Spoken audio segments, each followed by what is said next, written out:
O heto mga kaibigan, siguro naman kilala po ninyo ito. Dati pumapasok sa ating channel ito noong kasama pa natin siya, no? Ito po si Jared. Ito po ang kanyang ginagawa ngayon. Dati-dati siya ay hindi manginginom, pero nung pumasok siya o lumipat sa pagkakatoliko, nagiging Catholic faith defender po siya. Heto na ngayon ang kanyang natutunan sa kanyang pagiging Catholic faith defender. Mga kaibigan, isa na siyang manginginom ng alak. Yan o. Tignan nyo po mga kaibigan. Parang nasasarapan pa, no? At pinagmamalaki pa yung kanyang ginagawa. Ito po ba ay pwede lamang po sa mga iglesia katolika? Oo, pwede po mga kaibigan. Pero sa Biblia, ito ang kanyang sinasabi sa Kawikaan 20, versikulo 1. Sabi po rito, ang alak ay manunuya. Ang matapang na alak ay manggugulo.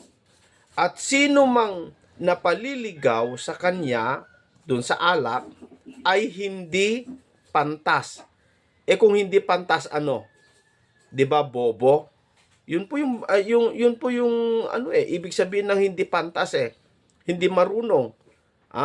Bobo.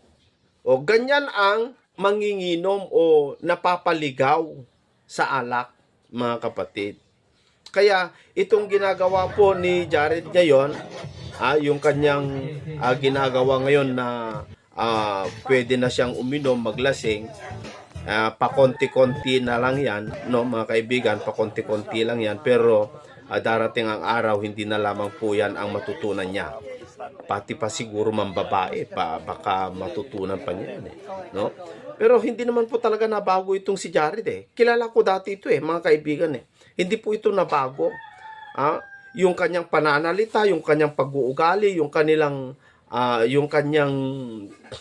pagsagot-sagot, hindi po, hindi po sa Diyos yan, bata na yan mga kaibigan.